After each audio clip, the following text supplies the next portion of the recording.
Welcome to Scramble Game Show. If you have been watching Scramble Game Show for a while, you know this show is aired in Westchester County and Putnam County. These two counties that adjacent to New York City. Now, being close to New York City has a big advantage because New York City has lots of things going on, yet you are a little bit far away so that you don't get too sort of bothered by too much stuff going on in New York City, and noise level, and so on and so forth. So I think if you live in Westchester County and Putnam County, you really have the best of the two worlds. Now, in New York City, there are a lot of things happening. One of the things that I personally enjoy participating is to go to their so-called shows of different industries. You know that in New York City, there's many trade shows, and these trade shows draw people from all over the world, to participate. We have this big convention center called Javits Center, which is a big convention center that can house probably easily 10,000 vendors. That's a lot, isn't it? Now, one particular trade show I enjoy very much is the toy show. As you know, I invent games, toys for kids and for school kids, particularly with the intention to help them to learn mathematics, word games in terms of spelling and vocabulary and so forth. Now, these toy shows happen to be, they usually are held in different places, but in New York City, the toy show is one of the largest in the world. Annually, there is a toy show in New York City, and typically is in the winter. Why? That I don't know why, because it definitely is not the best months of New York City, but yet usually it's in the months of February, very close proximity with the Valentine's week. Okay? Now, once the toy show is in New York City, I always go there, and I participate in 2-3 days. I go there as a visitor. Also, I go there as a press reporter or media person, because I do have a couple of game websites, which you probably know, the scramble.com and scramble.us. Now, on these sites, I publish a few things that relates to toys and the industry. In this showtime, I sometimes actually put up new games that have been introduced at the toy show, and I feature the inventors, the game inventors, and so forth. So that is a neat arrangement, because it's not too far. I can drive down. I don't have to pay $250 or $300 a night or a hotel. But though, parking is not inexpensive. In these shows, sometimes the parking fee automatically jacks up from anywhere from $30 to $60. Sometimes you wonder why there's no regulation prohibiting this kind of a hijacking. Once a show starts, the same parking lot, the same parking company would double their price. This is unfair. But anyway, we'll not talk about those today. I want to talk about one game I created because I actually visited the toy show, and I saw exhibitor that exhibits dice, as you know. The dice are very interesting, okay? Interesting in the sense that many people can play dice as a game.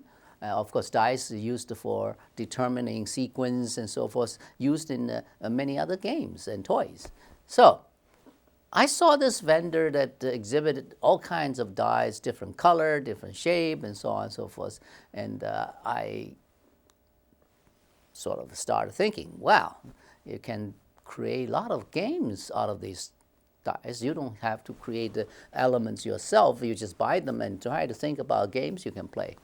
I don't know whether you remember, and a few weeks ago we have featured a game called Power Dice.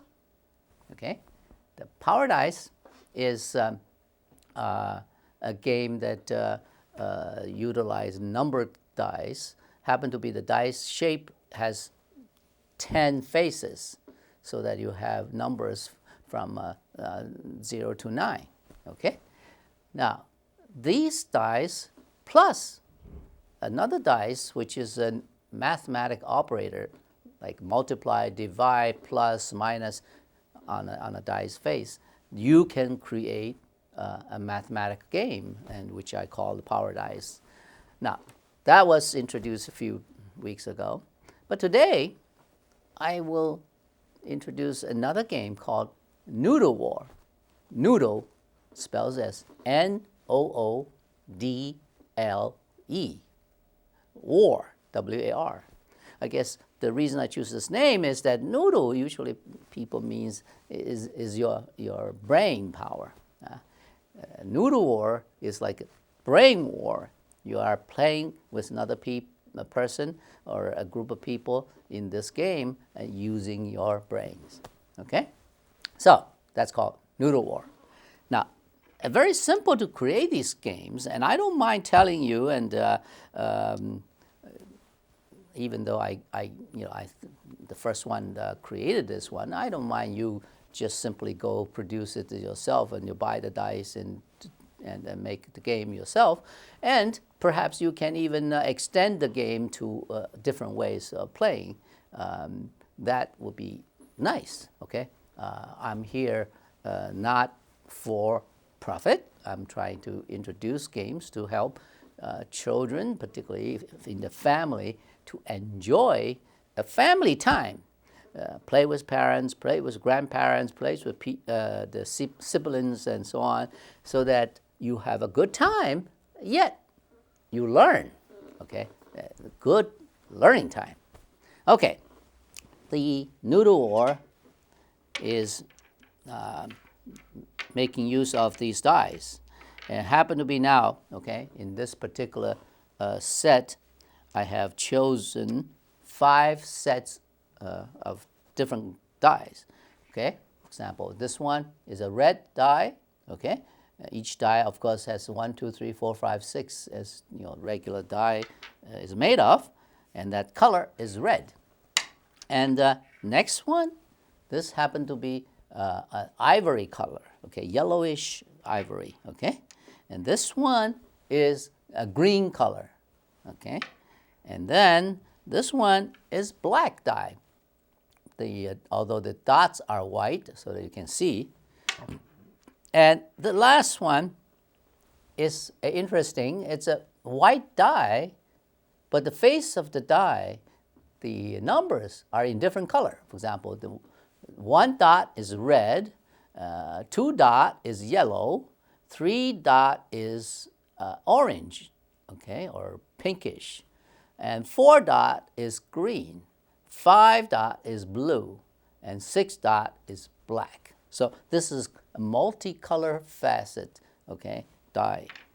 So now all these dice, of course, can be distinguished because the features, their base color and the number, right? Okay. Now, how do you use these dice to make new games then?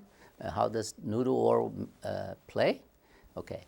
The Noodle War, it's very easy to sort of play, although very challenging to your noodle. Okay? Now, I've written this down because I tell you sometimes I cannot remember how many ways this game can be played myself, even though I created them. But overall, can be played in 25 different ways, 25 games. So that's the reason it's not easy to remember, right? Okay. Now, let's just start with one game, and then you can see why these games can be extended to different ways of playing. And you definitely, okay, if you start playing, you can add to it, extending the game to different ways of playing. Now, the different ways of playing not only add variety so that you feel more interested in, and second is that the learning process and objectives sometimes can be different, okay, when you set the game. All right, let's talk about the first game. It's a very simple game. The simple game is this. If you have a bunch of dice and you throw into the tray and you play with another person, you say, okay, you are going to take turn to remove the dice from the tray by a certain rule. And then whoever gets the last die wins. Or you can say lose. That's depends on how you set this. That's why one game immediately can become two games just by changing the win and lose at the end. Why it's different? Because your thinking is very much different, okay? So let's just, for this time being, says the last die. If you get the last die, you win, okay? Then what is the rule that we're supposed to follow and play the game? The first game is simple. You throw the dice in there and say you can remove either 1 or 2 or 3 dice of the same color. Now, you remember that we have a red, green, the yellow, white, and black, right? So these are the base color. So we're not just talking about color. It doesn't matter what the die face number is. You can remove 1 or 2 or 3 dice of the same color. Now, once you have this choice of 1, 2, or 3, that's where the math come in. Because given a set of dice, in this case, we now say use 5 sets, which is 25. 25 dice, okay? Now, if you think, let's say, for one instance, you could take 3 out at a time, and of course, if you do 8 times, that's 24, right? 3 times 8 is 24. So the 25th is the single die will be left, and whoever does the last one would win.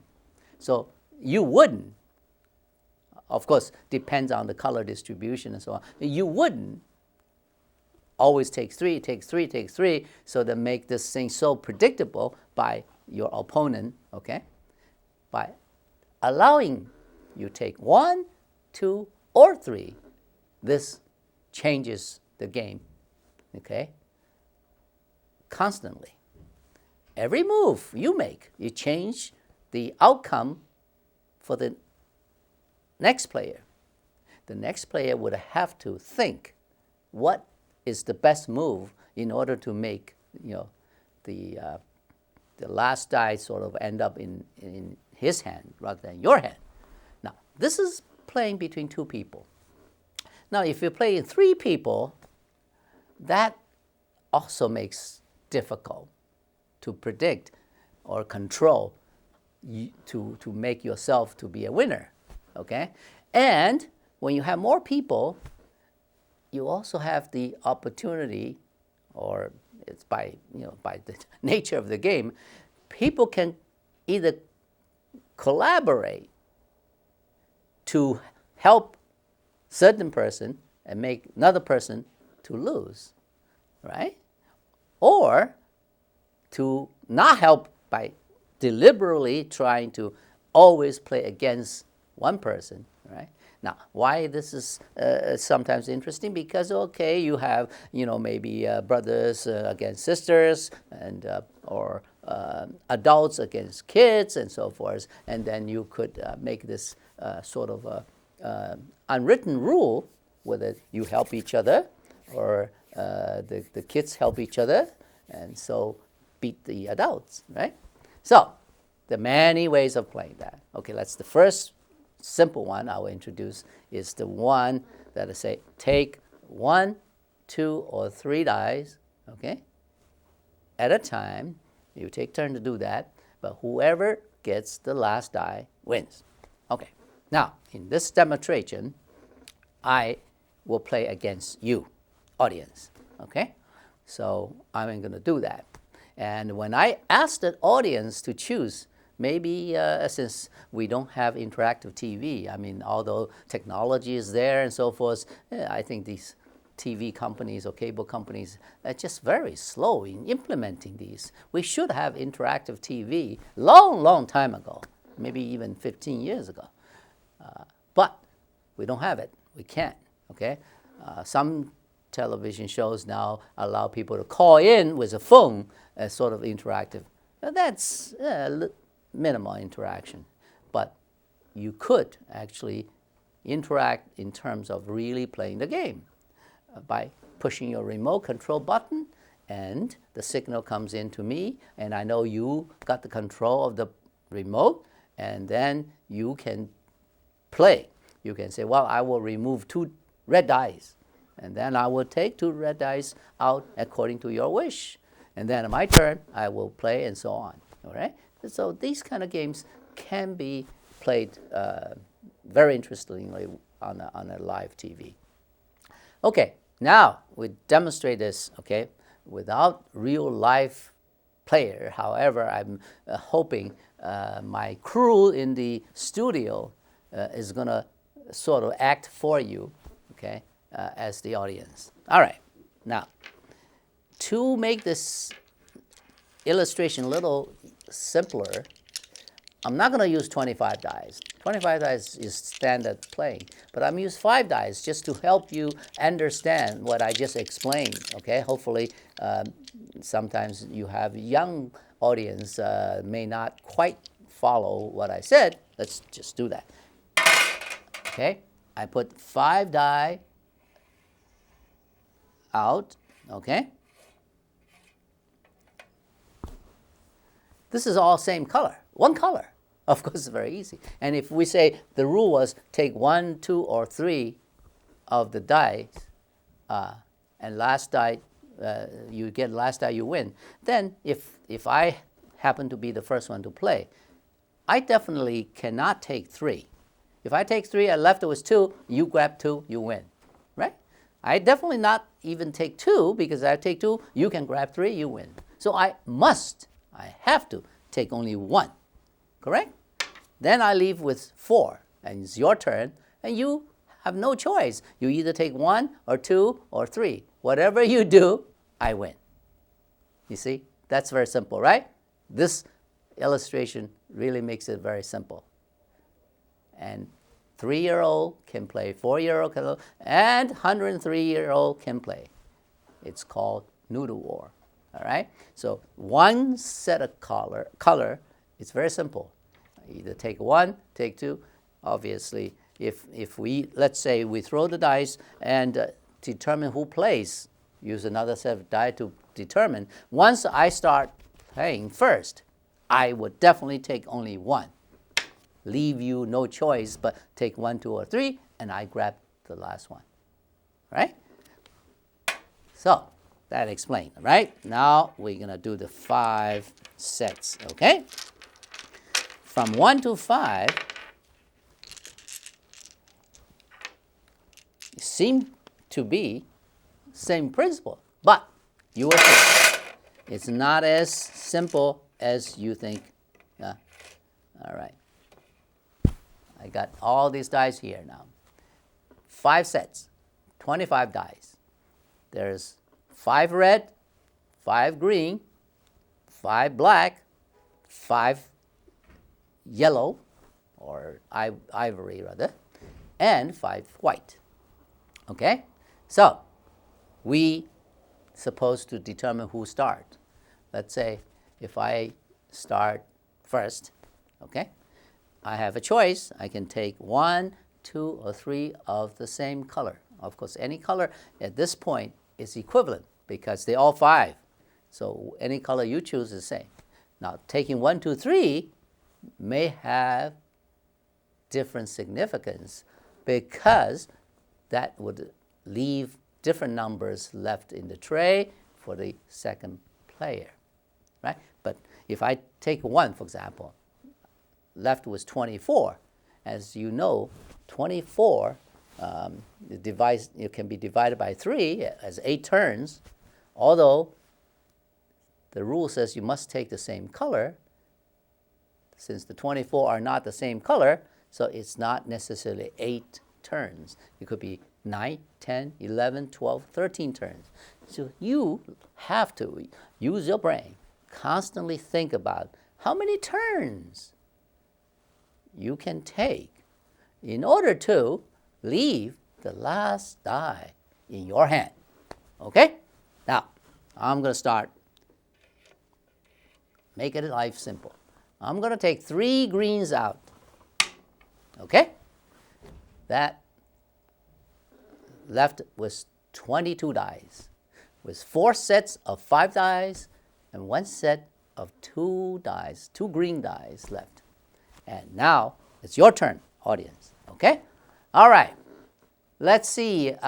Somebody in the studio would play with as the audience. How many dice you're going to take? What color? Anybody there? Okay, I heard you. Somebody says they want to take 2 black. Okay, here's 2 black. All right. Now, we have 25 to start with, and now 3 green is out, 2 blacks is out, so it's a 20 dice left. Okay? 20 dice left, and what would I do?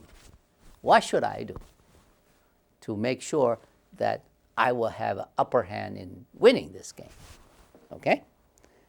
Now, it's not as simple as you think. Okay? Now, sometimes it's impossible to predict the outcome in the beginning.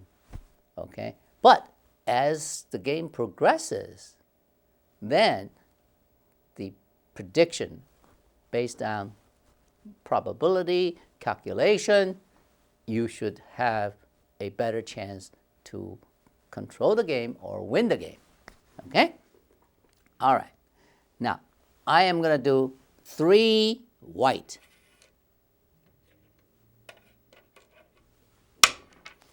Okay? So, that means we've taken out so far 8 dice. So 17 left, right? Because 25 dice, 17 left. But remember though, the green left was 2, and the white left was 2, and black left with 3, and the red and the ivory is intact with 5 dice. So now, your turn. What would you do? Okay. Now somebody in the studio would play for the audience. 3 what? Red. Okay. 1, 2, 3. Red. All right. So that means 11 dice are removed, so 14 dice left. Okay. 14 dice left. All right. I think this is very crucial. If I make a correct move, I will sure win. From this onward, I can predict. Okay? I'm not going to tell you how. You think about it. Okay? Why is sure win? Let's see. Okay, sure win because, okay, because,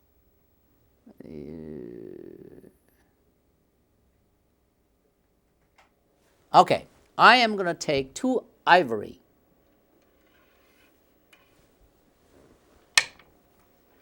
Okay, so that means so far 13 dice are taken away. Only 12 dice left. But that's 12 dice. Okay, I make it a little easier for you to see, audience. Okay, you have basically 2 white, 3 ivory, 3 black, 2 red, and 2 green. 12 dice. Okay? I hope you can see this. Let's see, we can move over a little. So it's easier to see, right? Okay? Now, your turn. As I said before, it was very crucial for someone to make the right move to predict the winning path. Now you have 12 dice with this kind of distribution. What would you do? 2 green? All right. The audience played 2 green. So that left with 10 dice. Okay? 10 dice. Now, 10 dice, how many moves can you make?